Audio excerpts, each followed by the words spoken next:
দেখো গাইস, এই খারাপ বড় গরমের মধ্যে আমাকে জোর করে গোসল করাই দিছে এই হিউম্যানের বাচ্চাগুলো। আমি মাত্র 1 মাস আগেই তো গোসল করছি। তো কি হয়েছে? আরো 1 মাস গোসল না করলেও আমার শরীর থেকে শুধু সুবাসই বের হবে। আজকে রাতে আমি এই চরম প্রতিশোধ নেব। রাতে শুধু ঘুমাতে কেমনে যায়? আমাকে গোসল করানো না। হুম। আজকে তোদের দেখ কি অবস্থা করি। আমার এই নাজুক নাজুক শরীরে ঠান্ডা পানি ঢালছস? আমি এত সহজে ছেড়ে দেব? চাটতে চাটতে আমার শরীর একদম কাহিল হয়ে গেছে।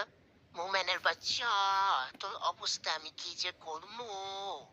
আরো একটা তো আছে, ওই পাজি যে 1 বছর ধরে গোসল করে না, ওরে চোখে পড়ে না তোদের? হুম। আরে বেটা, আমি কি তোর মতো বলদ নাকি, হ্যাঁ? আমি সুযোগ বুঝে খাটের নিচে লুকায় বসছি, হি হি হি।